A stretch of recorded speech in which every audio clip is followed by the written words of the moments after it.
Hey guys, welcome back to Easy Life. Today we continue our Snooker 19 career mode against Jack Lisowski in the semi-finals of the Shanghai Masters. The 8 frames, we're all square, 4 frames each, and yeah, we're heading into the next 4 frames today. So yeah, first 1 to 10 as I say. These matches have been increased, the standard has been raised from 6 frames as it was in the first couple rounds. So yeah, we're breaking off in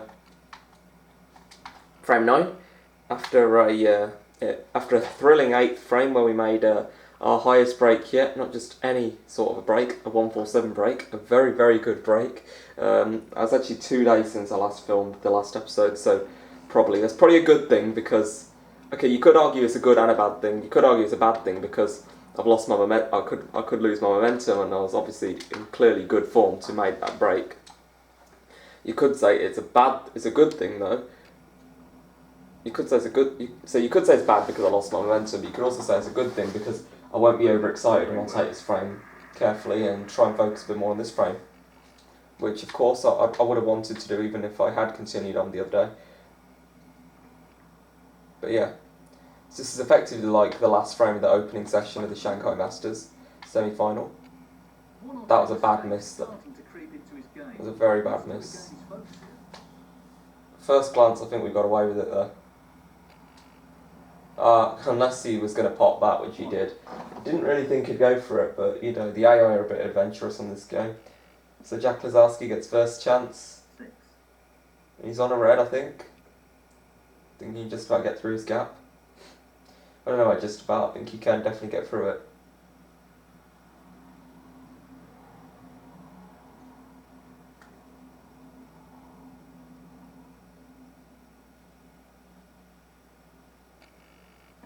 Oh, well, he chose to pop that red, and this could be end of break here if he misses.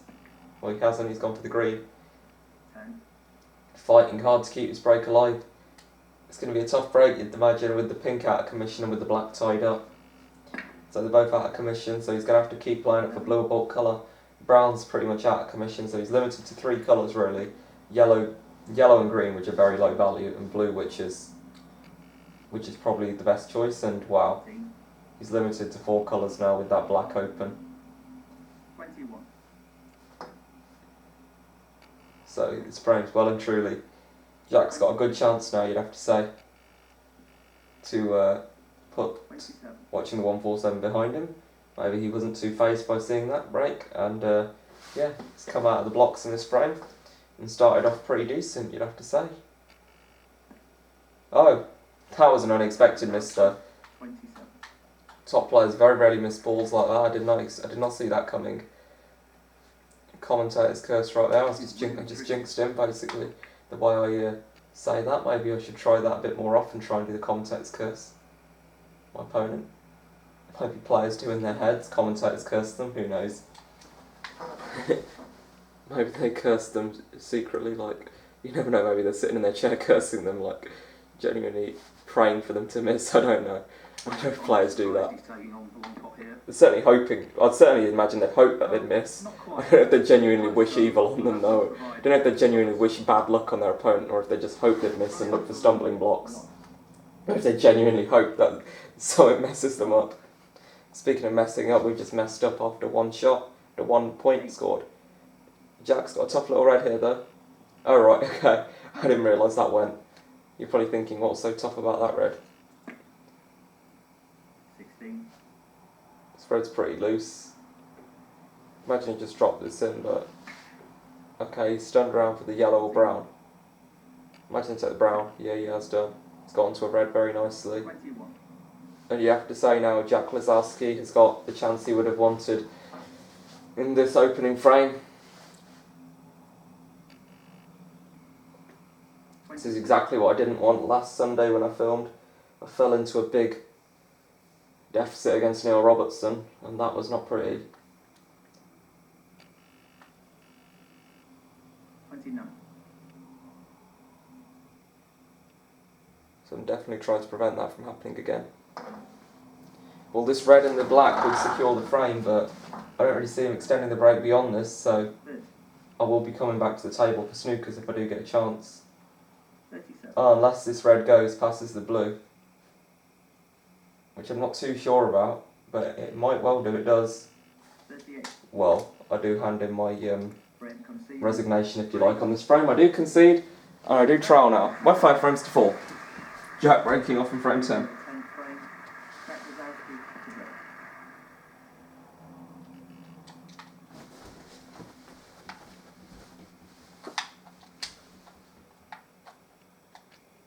I was going to say this is probably the tightest long match we've had yet, but That's a good but we've had the Mark King match. 1.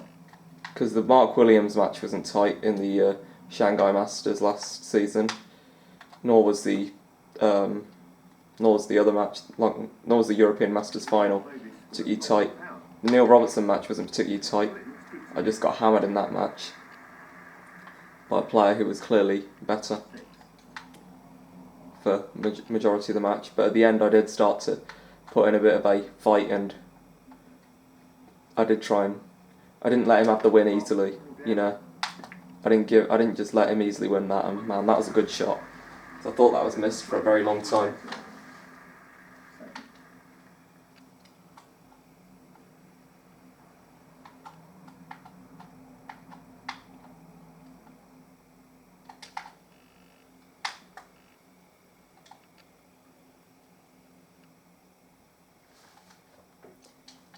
That was a very well judged shot.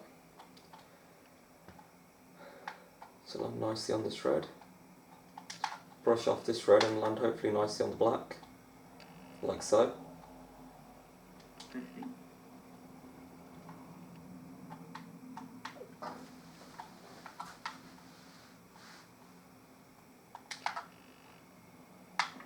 That's a really good split. And that's a pretty good split.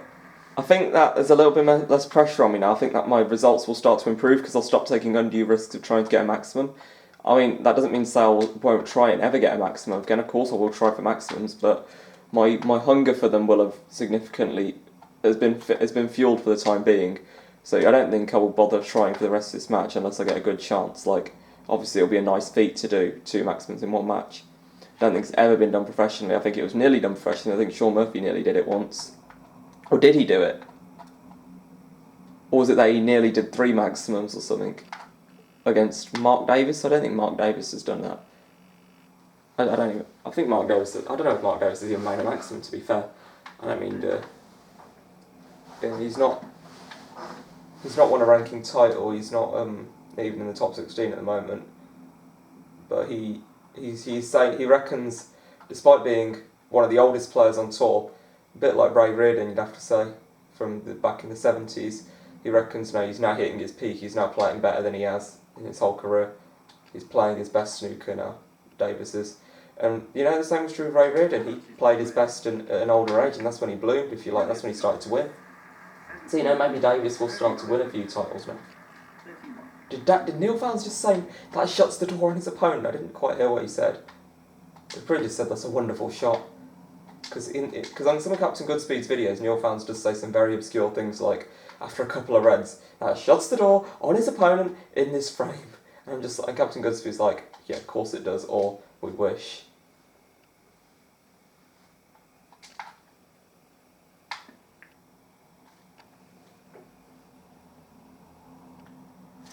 Well, I think I'm on a red that I didn't even play for.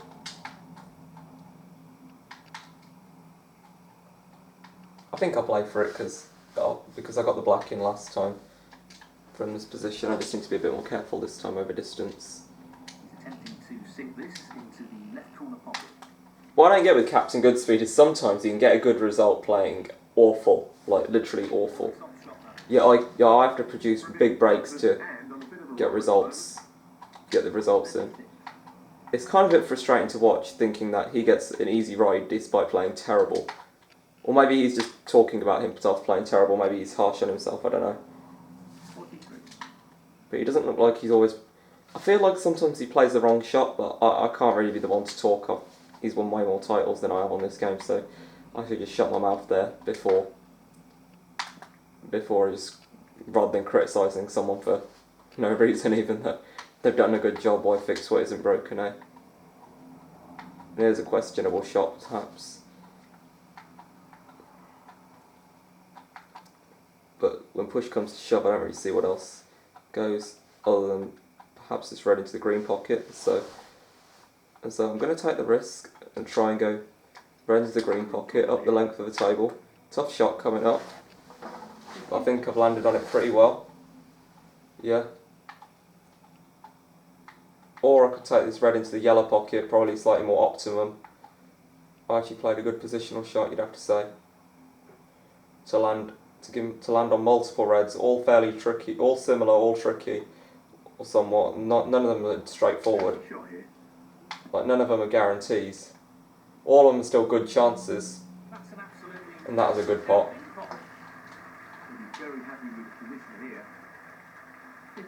I think I'm just going to roll this in and play for one of the loose reds, like that. And now the black comfortably pots into both pockets without concern, so this table should become a lot easier. It did pop it into both pockets before, but it was just, you just have to be slightly careful on one side not to underhit it. You just left with a slightly finer window of where the black was easy from, I suppose.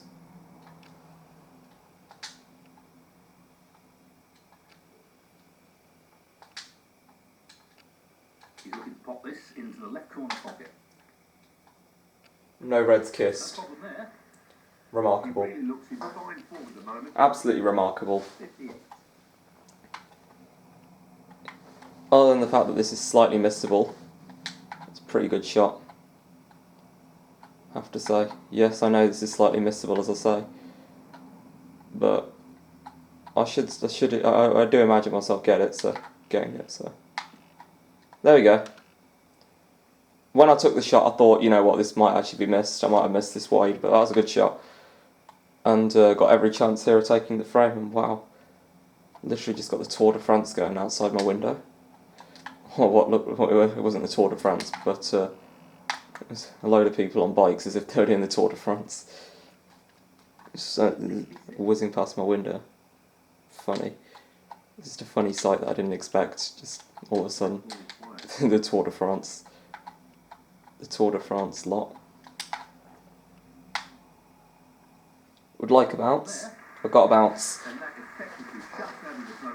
This has been another good break from me, you know. That was a good 147 a couple of frames ago. You know, this is a good response, not to get too carried away, and to put fruitless first frame today to the back of my mind. You know, I'd say this is the sort of frame I would have liked, and you know, it's been a pretty good frame, pretty good break.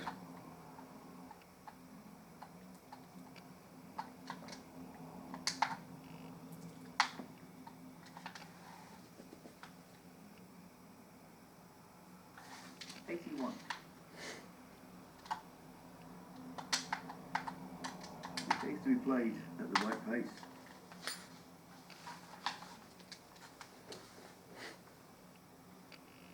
Nicely positioned for the play. 82. Delicate touch required here.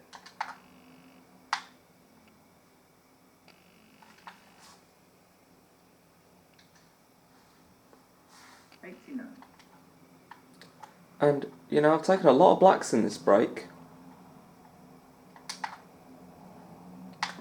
9 blacks, this will be the 10th black. So, you know, if I carried on with all blacks here, I would be making my second highest clearance. It would be second to the 147 a couple of frames back. So this has been a very high standard from me. This has probably been one of my best matches ever, you'd have to say. Especially, well, it will be if I go on to clear up and obviously win the match. Clear up with that highest break. Obviously, I think the second highest I've got at the moment is the 136 break.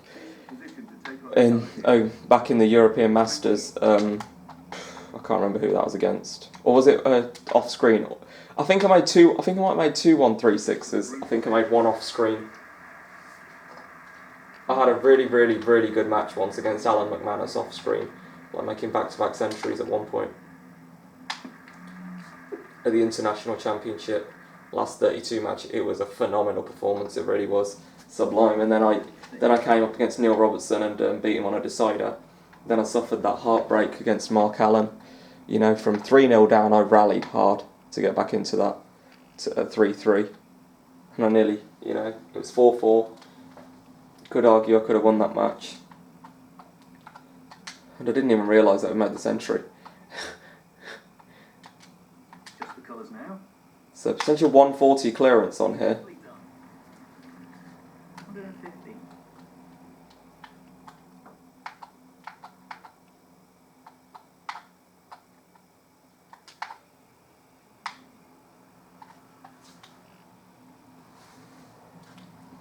I think this has just been a very good frame. I pretty much am blowing my own trumpet at this point, but it's true. It's been a phenomenal frame, this has. With that, probably one of the worst shots I've played all frame, and even that wasn't disgusting. As long as I can produce a good enough recovery shot here, that will be forgotten. That weak shot.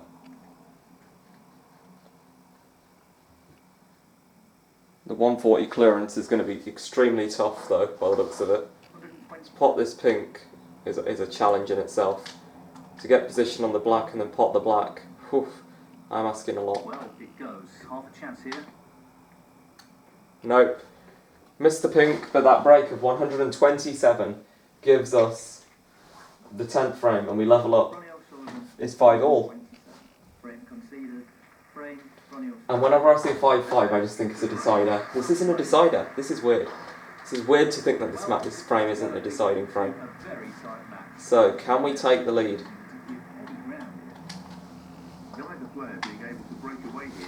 Neither player being able to break away, neither player has broken away by more than a frame yet. If we could take this frame, it would be 2 in a row from us. The first time in the match we would have won 2 in a row, I think. I just get the feeling that this match is starting to tilt in our direction.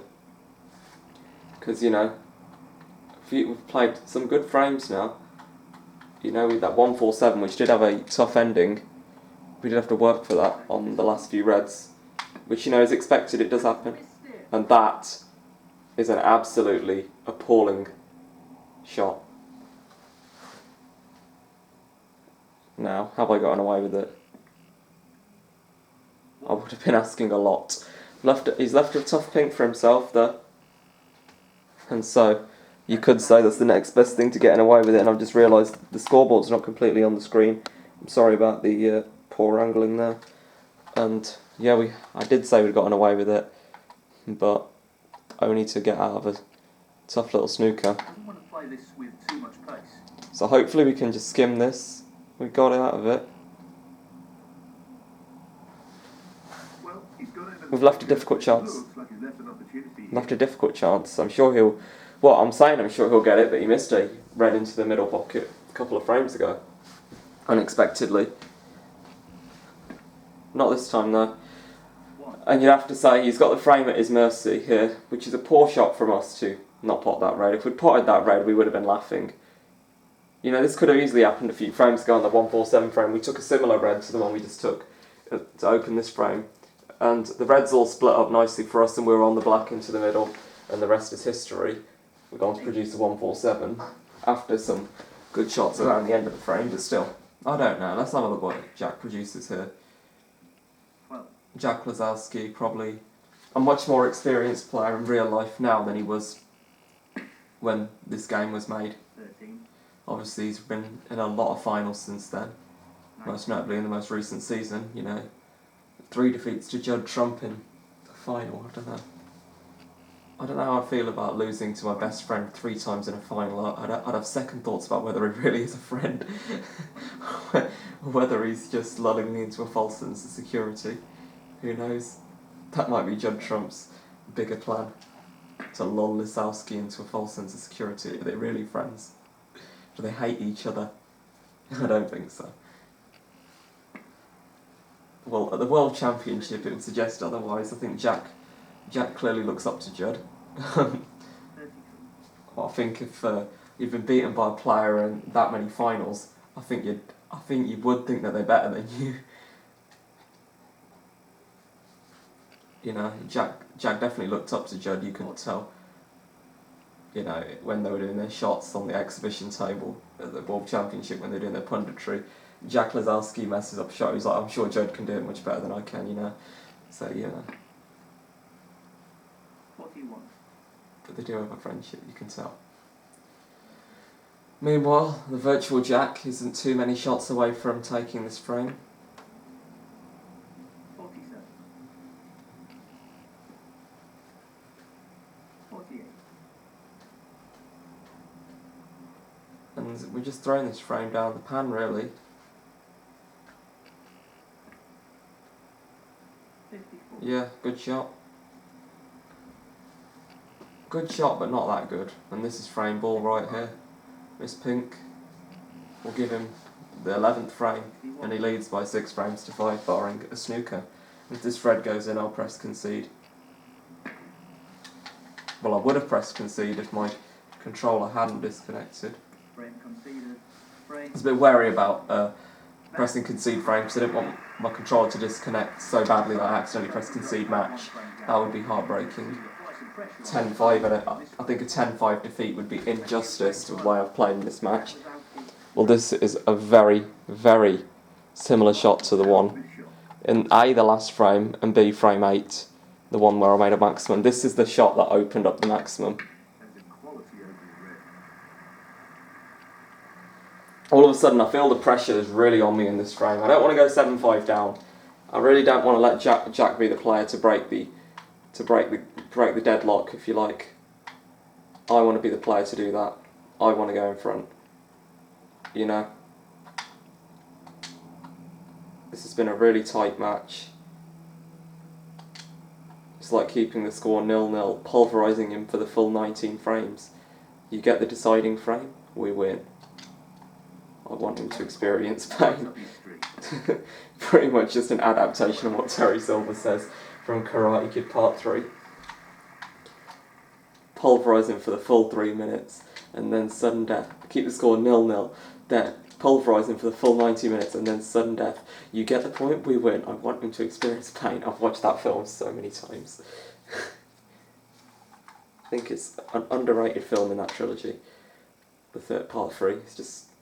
that Terry Silver, what a villain. What a villain, man.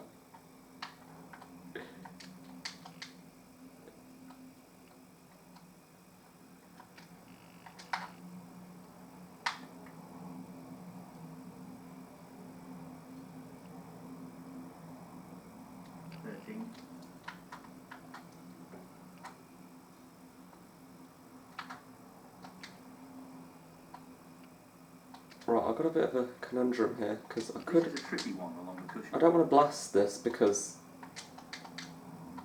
I don't want to miss it. So I'm just going to tap it. I think I'll get it in. Yeah, that's good. Just to leave myself a cheap blue rather than a dead easy blue into the middle. Which I would have if I'd screwed back, but if I screwed back I would have been hitting it hard, and if I'd hit it hard I would have been risking missing the red. When this blue's probably easy enough, and I have got the blue. So a few shots away from taking, well, not a few shots away, I'm only at 19 yet. A few good shots away from opening up a really good chance.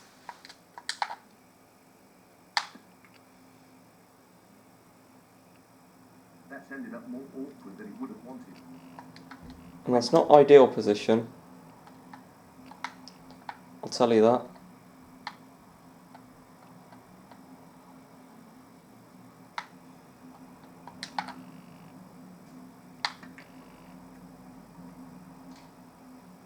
Avoided the foul.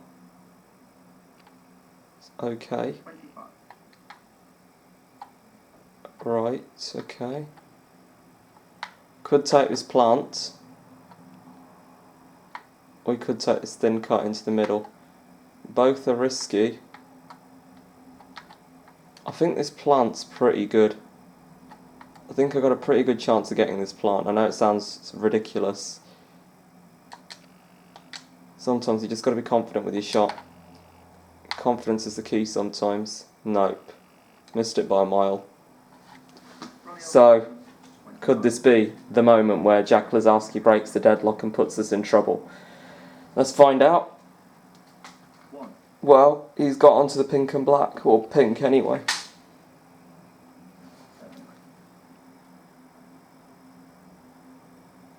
Take it, he's going to play. I don't really know which red he's going to play here. Whether he's going to play the thin cut or whether he's just going to drop this one in. He's just dropped that one in for the black. Good chance, you'd have to say. And yet, you don't need to cue any more balls in. 50. Wasn't the best shot though, but he's on a red. And he'll just hold for the pink, I imagine, or screw back for blue or bulk colour. But he is really taking his time on this break, I don't know why. 16. Yep, it's a pink or blue here, I think. Oh, yellow. 18. So he's still 7 points behind in this frame. Obviously the black only pots to one pocket, so that's probably going to help us out. He's going to need to play a cannon on these three reds at some point. This might be the shot that he does it in. No, it wasn't. 25. It's just dropped on this red here. And that goes in. And leaves himself the blue back on its spot, you'd think. Well, he's dropped on two reds. Chance for either, really. He's just taken the small pot, and there you go, the angle's there. So, it looks like it might be 7-5. It wasn't the best split in the world, but he has potted that. 39. He's going to need a good pot here, though. 44. Yeah, but he's going to get an angle too. No? 44. Well, he's going to cannon them from the pink. Oh, right, he just played for that red. 50. So, that was an unexpected miss. That was a curveball if I don't ever seen one. Who saw that coming? I certainly didn't. Playing the pot here. Not the AI, they don't tend to miss, and wow, I missed that by proverbial week. And I've left it on. That was a poor shot. So we did have our chance, but we might well get another one. Because them two reds ain't pretty.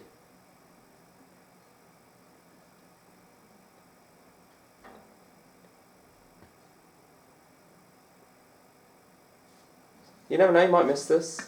And he has done. And he's left a much easier pot this time, or certainly an easier pot in Snooker 19 terms. I don't even know, is this pot easier in real life? Or was the other pot really that tough, thin and... Same challenging pot along the cushion, but I'm happier taking this shot on than the last shot I was forced to take. So could we pinch another frame off Lisowski? A lot of frames in this match have been won by pinching it off your opponent, you know. I've had a lot of frames pinched off me. But that's only a matter of what goes around comes around. Because I too have pinched a lot of frames off Lisowski, so fair's fair. 6-5 probably accurate enough. So 6-6 would probably be the accurate score, you'd have to say. After this frame. It's a good pot. It's a good pot. Every chance now of stealing this frame. Right from under his nose. I don't really see what else can go wrong. Just got to play formality shots, really. I've been playing all series.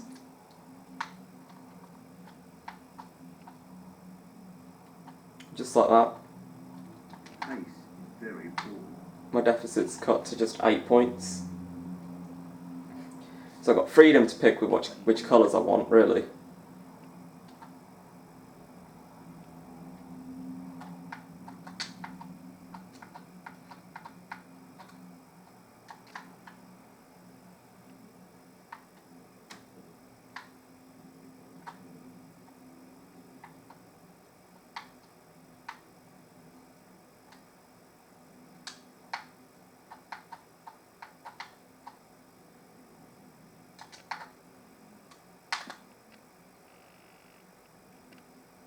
Yeah, so I just played off the cushion. That hasn't really worked out at all, according to Dave Hendon. That's just a complete load of nonsense. Just the colours left now. That was as easy as a shot as I could have hoped for. It 21. was as good a shot as any, that first shot on the yellow. So, I don't know what Dave Hendon's on about. I think it happened before. I potted a yellow to leave myself on the yellow, and he said that hasn't really worked out at all or something like that. So it's probably just a glitch. 24. It's probably just a glitch in the game that needs to be fixed, because he was probably assuming that I need to pop the green next, perhaps. I don't know. Because it's the only occasion where you can pop 2 balls of the same colour at once. That's not a free ball. Obviously, in a free ball, you could say, I nominate the black, and then pot the black for 1 point, and then pot the red, and then pot the black for your colour. Well, you don't have to pot the black as your colour after you played it as the red, in quotation marks. You could take whichever one you like. You take the pink if you like. And just this pink for 6 apiece. Just the pink required now. And it's there. What a steal. What a steal this has been. I didn't envisage myself nabbing this frame off him, but yeah, we survive a scare, and it is going to be even Steven again. Once more. So there you have it. That break of 46 gives us the 12th frame, level up at 6 apiece, breaking off in frame 13. So that's where we're going to leave it for today. If you have enjoyed, please leave a like down below, subscribe for regular Snooker Community content, it really helps me out. And hope you're enjoying this series. I hope you guys are having a wonderful day. Thanks for watching, and goodbye.